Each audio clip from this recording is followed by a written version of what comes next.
lagi dengan saya, Ibu Efrida Mei Hasibuan. Bagaimana kabarnya anak-anakku semua? Harus tetap semangat ya. Kalaupun kita belajar secara online karena masa pandemi COVID-19 ini, semangat kita tidak pernah pudar ya untuk mengikuti pembelajaran fisika. Nah, pada pertemuan kali ini kita akan membahas tentang dinamika rotasi.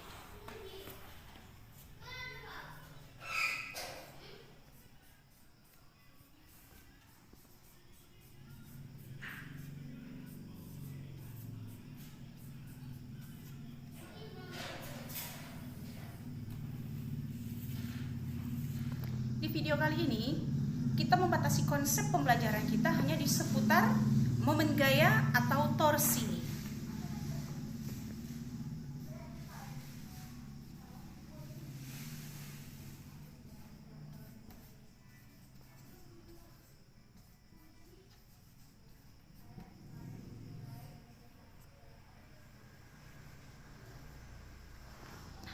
Apa sih momen gaya atau torsi itu?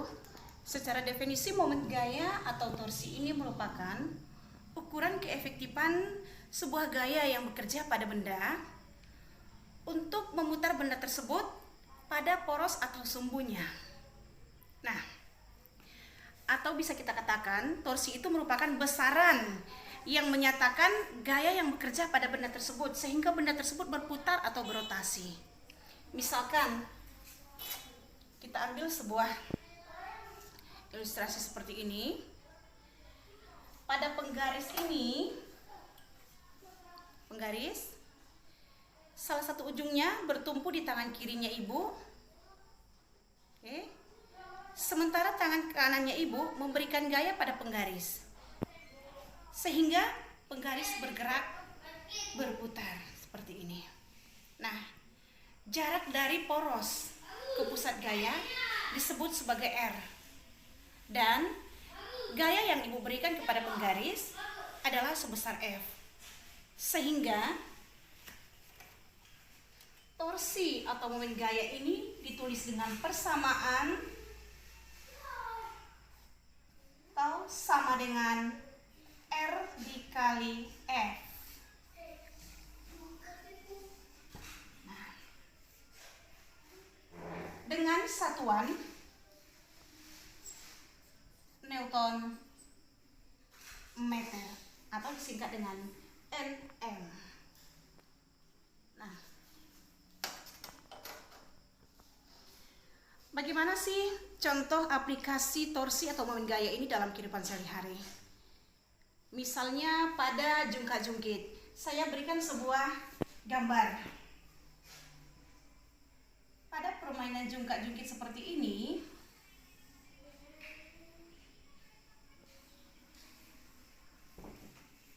dua orang anak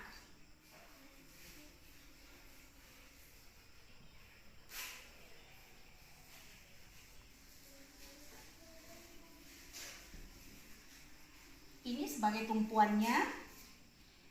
Anak pertama ini berjarak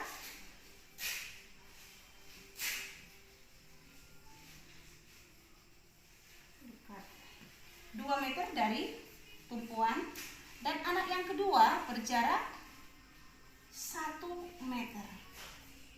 Di mana anak pertama ini memberikan gaya sebesar 300 Newton dan anak kedua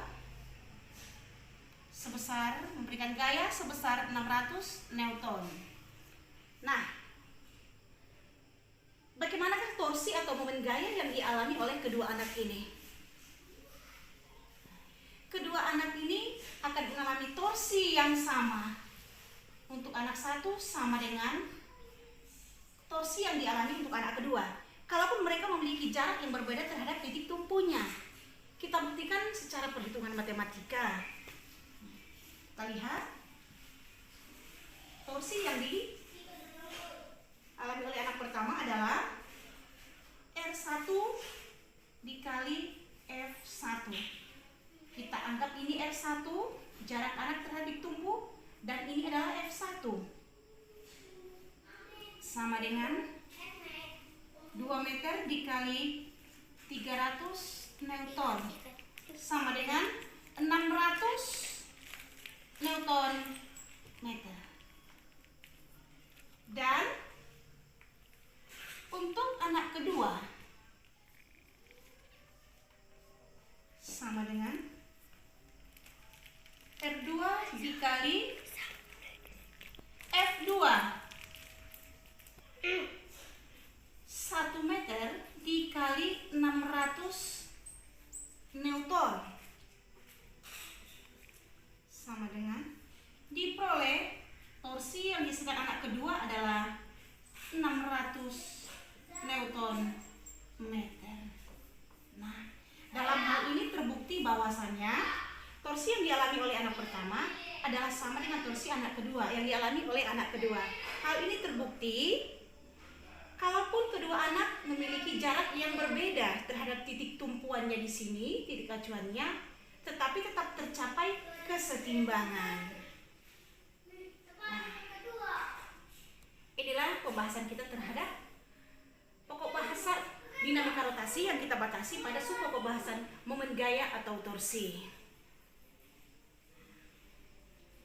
Untuk lebih lanjutnya akan Ibu berikan nanti contoh-contoh soal di video berikutnya.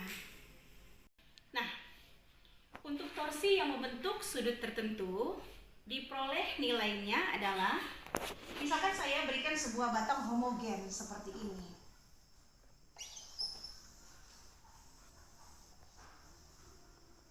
Di sini kita buat sebagai porosnya, diberi gaya sebesar F.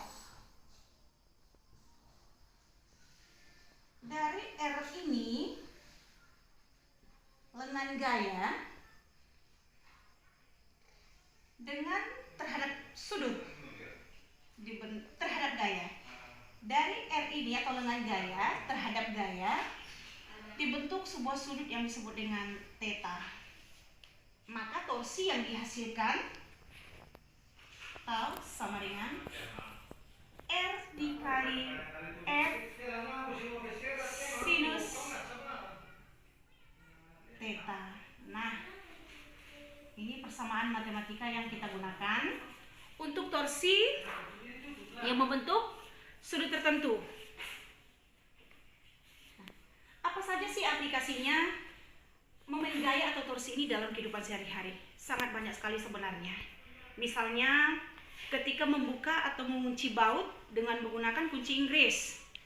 Kalau saya gambarkan seperti ini. Ilustrasi pertama saya berikan.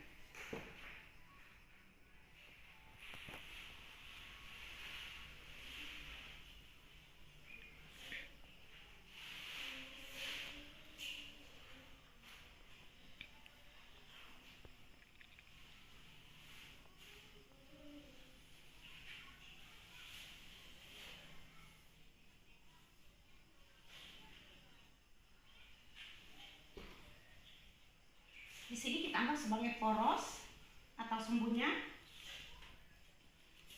Jarak dari poros atau sumbu di sini pusat gaya kita sebut sebesar R. Nah, apabila gaya kita berikan searah horizontal dengan poros ini, gayanya arah seperti ini, sebesar F.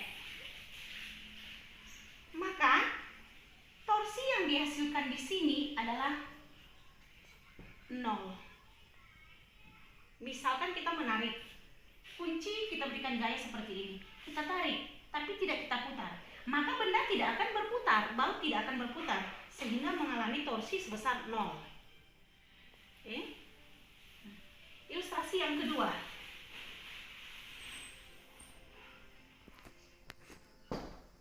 Saya berikan.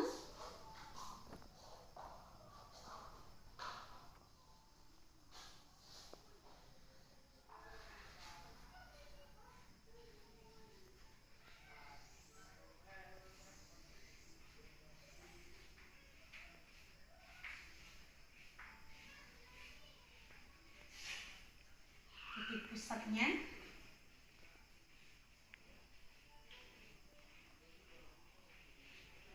kita berikan gaya sebesar F. Ini lengan gaya atau R nya.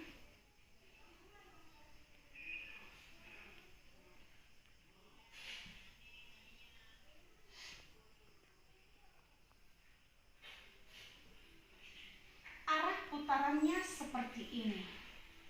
Ini arah putar. Searah dengan jarum jam. Maka torsi yang dihasilkan di sini adalah bernilai negatif. Ilustrasi yang ketiga.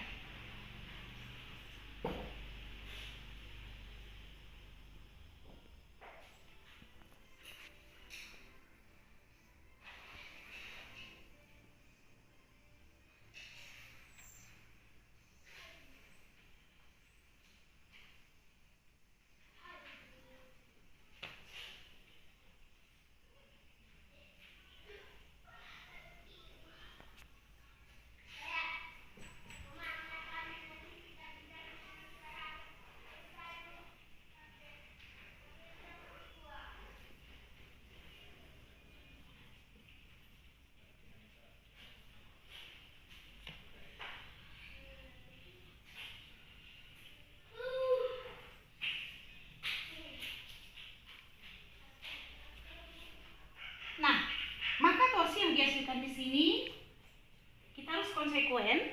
Jika searah dengan jarum jam tadi, arah putaran jarum jam, kita beri tanda torsinya bernilai negatif. Dan apabila berlawanan dengan putaran jarum jam, kita harus konsisten bahwasanya torsinya bernilai positif.